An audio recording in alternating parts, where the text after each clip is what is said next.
Introduction. I like to drink the juice as it is nutritious. Juice tastes good, especially when it is chilled. Yeah, I agree with you.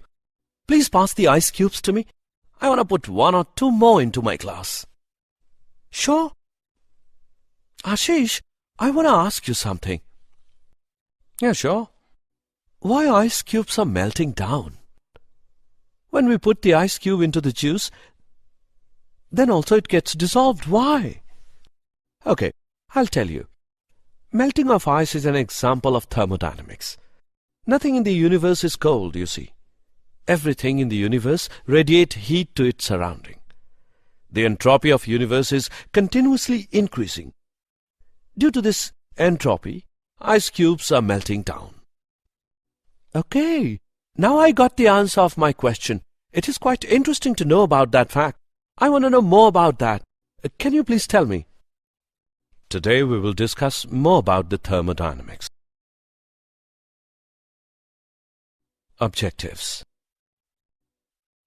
At the end of this lesson, you'll be able to define thermodynamics, explain thermodynamic process, understand mode of transference of energy, describe internal energy, understand pressure-volume work, define enthalpy, differentiate extensive and intensive properties, calculate heat capacity,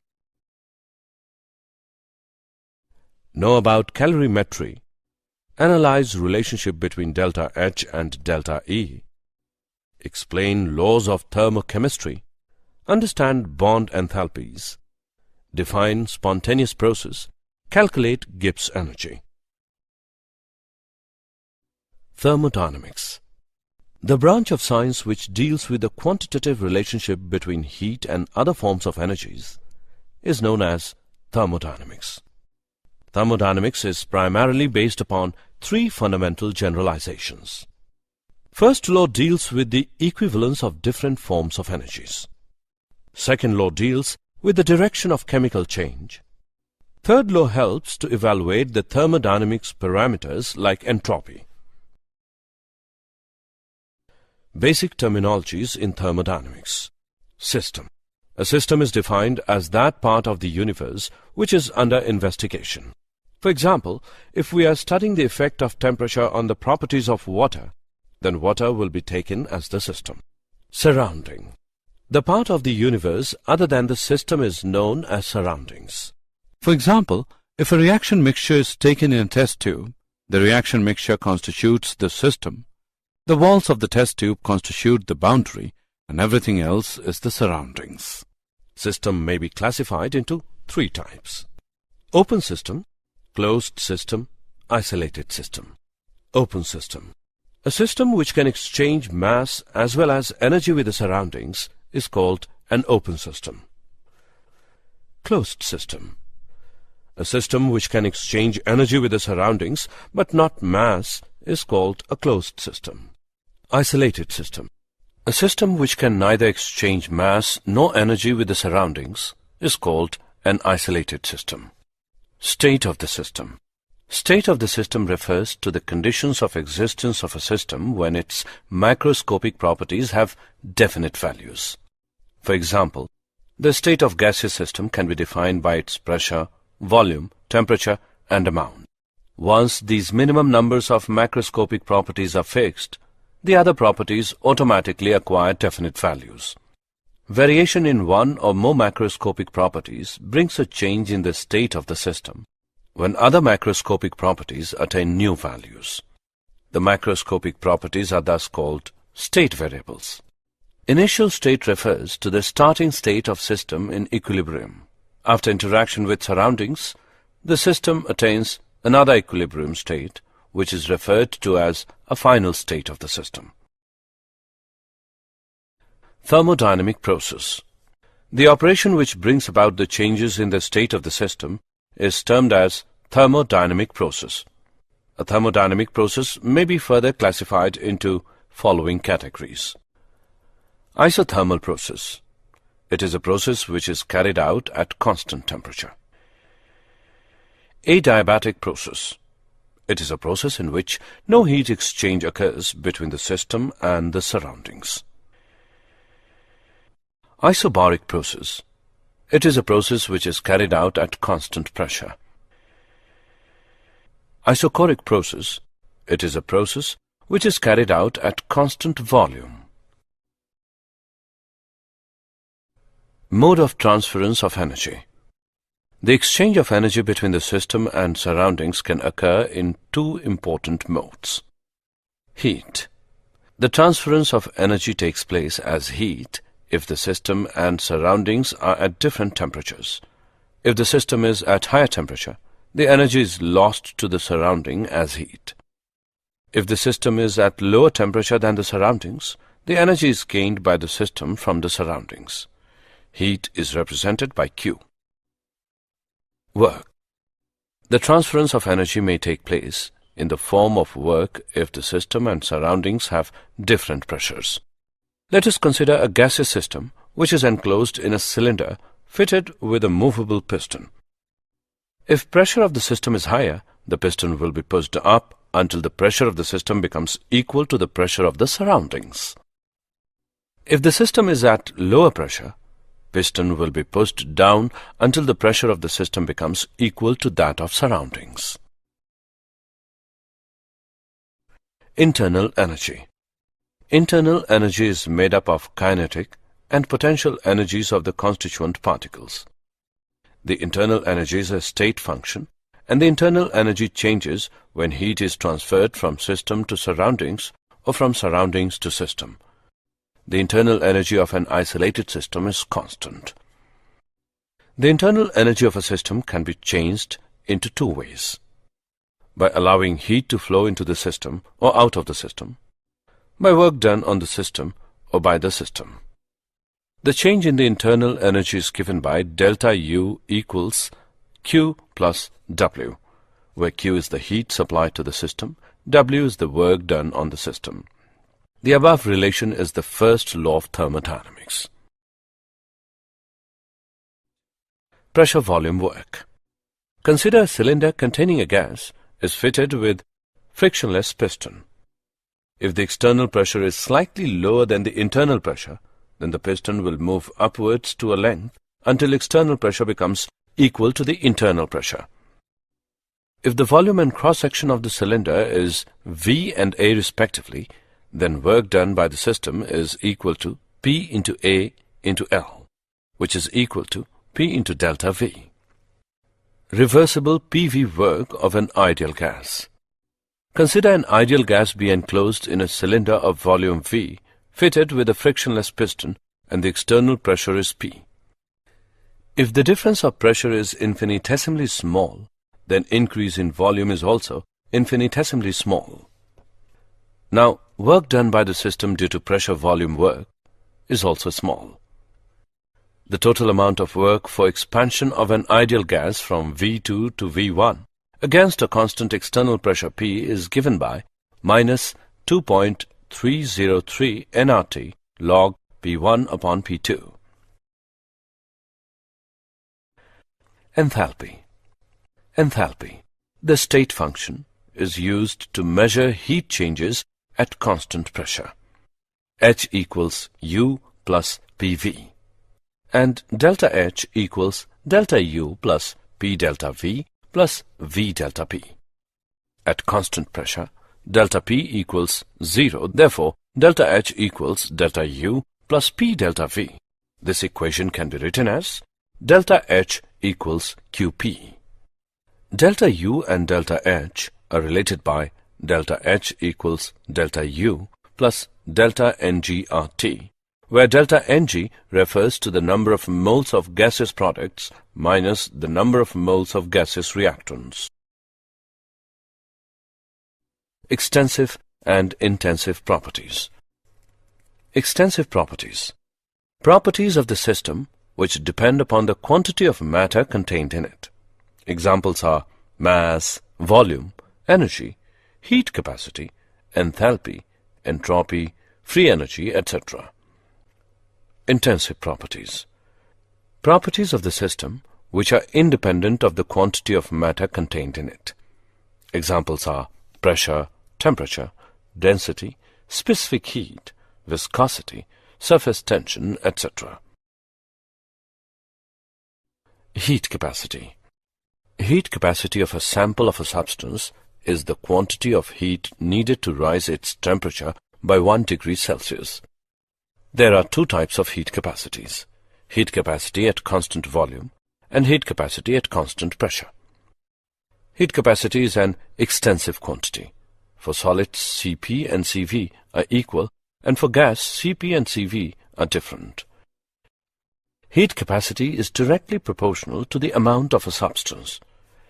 Q is equal to product of Cv and delta T, where delta T is equal to Tf minus Ti. The molar heat capacity of a substance is its heat capacity for 1 mole of the substance. The specific heat capacity is the amount of heat required to raise the temperature of 1 unit mass of a substance by 1 degree Celsius. Q is equal to C into M into delta T. Both specific heat capacity and molar heat capacities are intensive quantities. Calorimetry.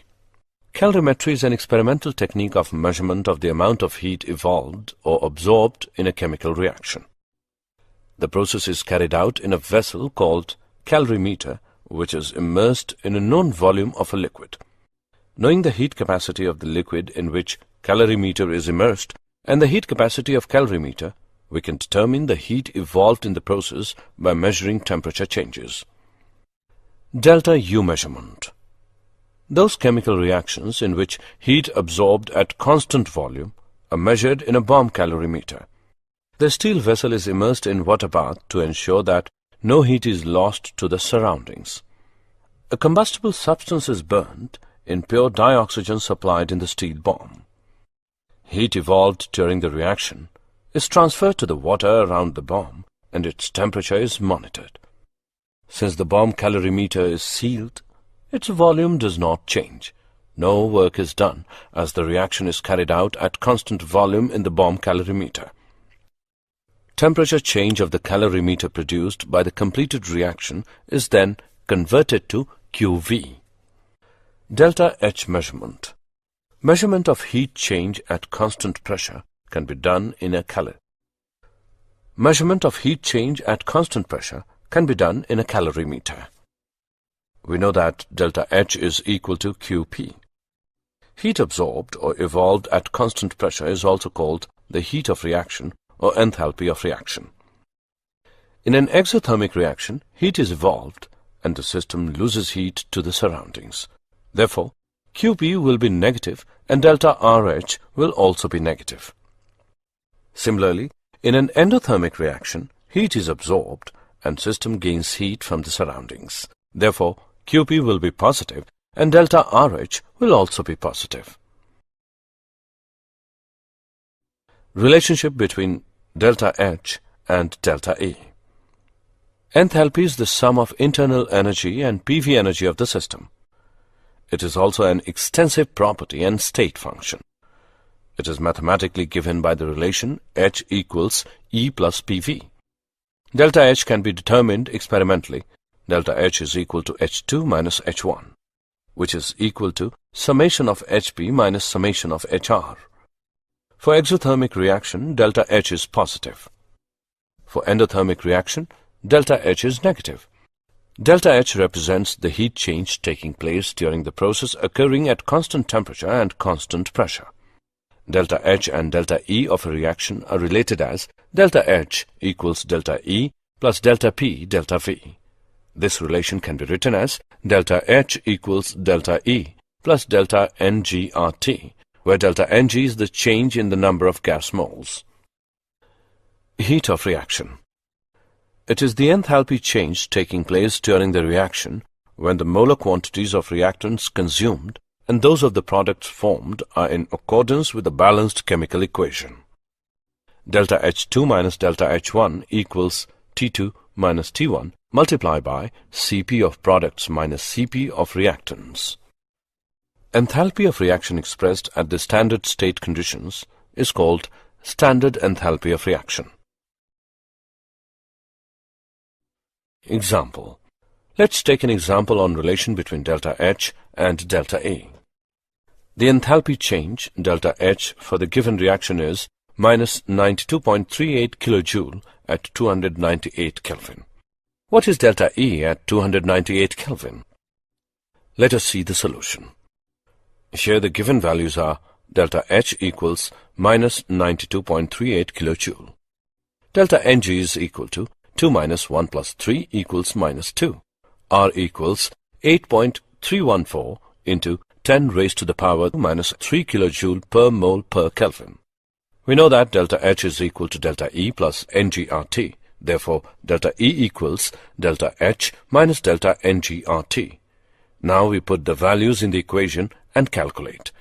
We get the result delta E equals minus 87.42 kilojoule. Hence, the value of delta E is minus 87.42 kilojoule. Various forms of enthalpy of reaction. Enthalpy of formation. It is the heat change taking place when 1 mole of a compound is obtained from its constituent elements. Standard enthalpy of free elements is taken to be 0. Its value gives the idea of chemical stability of the compound. Enthalpy of combustion. It is the heat change taking place when 1 mole of a compound undergoes complete combustion in the atmosphere of oxygen. It is always negative because combustion processes are exothermic. Enthalpy of dissolution. It is the heat change taking place when 1 mole of the substance is dissolved in large excess of solvent so that on further dilution no appreciable heat changes occur. Enthalpy of hydration. It is the heat change occurring when 1 mole of anhydrous substance undergoes complete hydration. Hydration is exothermic process because it involves the bonding between the water molecules and central metal ion. Enthalpy of fusion. It is the heat required to change 1 mole of the solid substance completely into liquid at the melting point. Enthalpy of vaporization. It is the heat required to change 1 mole of the liquid substance completely into vapors at the boiling point. Enthalpy of neutralization. It is the heat change taking place when 1 gram equivalent of an acid is neutralized by 1 gram equivalent of a base in dilute solutions. Enthalpy of hydrogenation. It is the enthalpy change occurring when 1 mole of an unsaturated organic compound is fully hydrogenated. Enthalpy of transition. It is a heat change occurring when 1 mole of the substance undergoes transition from one allotropic form to another. Laws of thermochemistry. Lavoisier-Laplace law. The enthalpy change taking place during the reaction is equal to magnitude but opposite in sign to the enthalpy change occurring in the reverse process. Hess's law. Hess's law states that the enthalpy change taking during the process depends only on the initial and final states and is independent on the path by which the process is carried out. Hess's law helps us to calculate the enthalpies of many of the reactions which are practically not possible, such as enthalpy of formation, enthalpy of transition, enthalpy of hydration, etc. Bond enthalpies. Bond dissociation energy is defined as the energy required to break the particular bond in a gaseous molecule. It is a definite quantity and is expressed in kilojoule per mole. In diatomic molecule, the term bond dissociation energy is same as bond energy, but in polyatomic molecule, having more than one similar bond, the term bond dissociation energy is not the same as bond energy. Bond energy is average amount of energy required to break 1 mole of bonds of that type in gaseous molecule. Delta H not of the reaction can be calculated from the knowledge of bond energies of reactants and product. A spontaneous process. The physical or chemical process which occurs in a particular direction under a given set of conditions, either of its own or after proper initiation, is called a spontaneous process. All natural processes are spontaneous processes. A spontaneous process cannot reverse of their own under a given set of conditions. Any process, physical or chemical, occurring in this universe will be spontaneous only if it involves increase in the entropy of the universe. For a process to be spontaneous, delta S universe must be greater than 0. If delta S total is equal to 0, then it implies an equilibrium state. Gibbs energy. The energy freely available from the system at particular set of conditions which can be put into useful work is called Gibbs energy. Out of the total energy associated with system, a part of it is random energy, which is non-convertible into work. The Gibbs energy can be represented as G equals H minus Ts. Gibbs energy is state function, extensive property, and has units joule per mole. Change in Gibbs energy during the process is given by G2 minus G1, which is equal to delta H minus T delta S. Gibbs energy change of the system is related to delta S total by the given relation. Delta G of system is equal to minus T delta S total. Gibbs energy change of the system at particular condition represents the useful work obtainable from the system other than PV work. Standard Gibbs energy of formation. The free energy change taking place during the formation of 1 mole of the compound from its constituting elements at the standard state. Delta GF naught of free elements at their standard state is taken to be 0. Standard free energy change is related to the standard free energies of reactants and products as delta G naught is equal to summation of delta GF naught of products of minus summation of delta GF naught of reactants. Delta G naught is related to delta H naught and delta S naught of reaction as delta G naught equals delta H naught minus T delta S naught. Delta G naught is also related to the equilibrium constant as delta G naught equals minus 2.303 RT log K. Did you know? The word entropy was invented by the German physicist Rudolf Clausius in 1865. Energy cannot be reused once it has turned to heat and dissipated, just as we cannot rebuild an igloo once the snow has melted. Temperature indicates the direction of internal energy flow between bodies and the average molecular kinetic energy in transit between those bodies. Thermal energy is really a form of kinetic energy between particles at the atomic or molecular level. The greater the movement of these particles, the greater the thermal energy. Summary. Let us summarize what we have learned. The branch of science which deals with the quantitative relationship between heat and other forms of energies is known as thermodynamics. A system which can exchange energy with the surroundings but not mass is called a closed system. The transference of energy takes place as heat if the system and surroundings are at different temperatures. The transference of energy may take place in the form of work if the system and surroundings have different pressures. Internal energy is made up of kinetic and potential energies of the constituent particles. The internal energy is a state function. Properties of the system which are independent of the quantity of matter contained in it are known as intensive properties. Heat capacity of a sample of a substance is the quantity of heat needed to raise its temperature by 1 degree Celsius. Calorimetry is an experimental technique of measurement of the amount of heat evolved and absorbed in a chemical reaction. The energy freely available from the system at particular set of conditions which can be put into useful work